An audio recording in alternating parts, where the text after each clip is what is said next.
நமது மாதங்குடி, இழுப்புகுளம், வேப்பங்குளம், எஸ் வெள்ளாகுளம், சுந்தரமுண்டு, கற்காய்பட்டி ஆகிய பூத்துகளில் உள்ள உறுப்பினர்கள், இந்த பூத்து கமிட்டி உறுப்பினருக்கு என்னென்ன திட்டங்கள் நமது அம்மா அவர்களும், புரட்சி தமிழர் அவர்களும், புரட்சி தலைவர் அவர்களும், நமது ஜோதி ஜெல்லப்பள்ளி அண்ணன் அவர்கள் என்னென்ன திட்டங்கள் கொண்டு வருகிறார் 2026 புரட்சி தமிழர் ஐயா எடப்பாடி முதலமைச்சர் ஆகுவோம் என்று இந்த சாலக்கரை கற்பனை நம்ம தக்க வச்சுக்கணும்.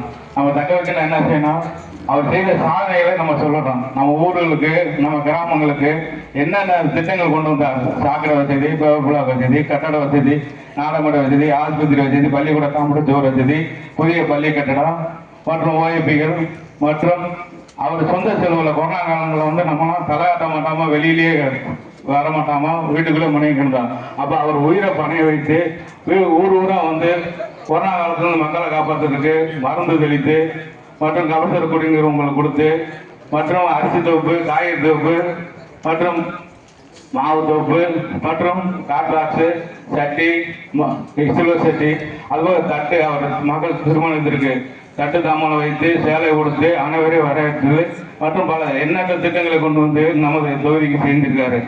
அதுபோக சாலை வசதிகள் எங்கெங்க மூல முடுக்கெல்லாம் இருக்கிற சாலைகள், அனைத்து சாலையும், தார் சாலையாக இருந்தாலும், இணைப்பு சாலையாக இருந்தாலும் போடப்பட்டிருக்கு.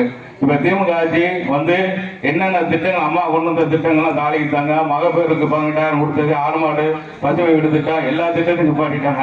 அதை பற்றி அன்னை விளக்கமா சொல்லுவார். அதை நம்ம மக்களிடத்துல எடுத்து சென்றாலே 2026 முதலமைச்சர் ஐயா எடப்பாடி ஆவது உறுதி என்று சொல்லி இப்பொழுது சிறப்போடும் எழுச்சியோடும் தமிழகம் முழுவதும் இருக்கிற 234 சட்டமன்ற தொகுதிகள், திருமங்கலம் உள்பட 234 சட்டமன்ற தொகுதிகளிலே 52 ஆண்டுகள் நாம் தேர்தலை சந்தித்து 32 ஆண்டுகள் ஆளுகிற கட்சியாக நாம் இருந்தோம்.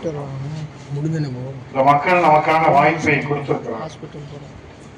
32 ஆண்டுகளிலே சத்துணவு திட்டம் தொடங்கி அம்மா உணவகம் வரை, இன்னும் ஒருபடி மேலே கொரோனா காலத்திலே கூட 2,500 ரூபாய் பொங்கல் பரிசு தொகுப்பு கொடுத்த முதலமைச்சர் நம்முடைய புரட்சி தமிழர். ஆனால் இன்றைக்கு 100 நாள் வேலை வாய்ப்பு சம்பளத்தை கூட உங்களுக்கு பெற்றுத்தர முடியவில்லை. இங்கே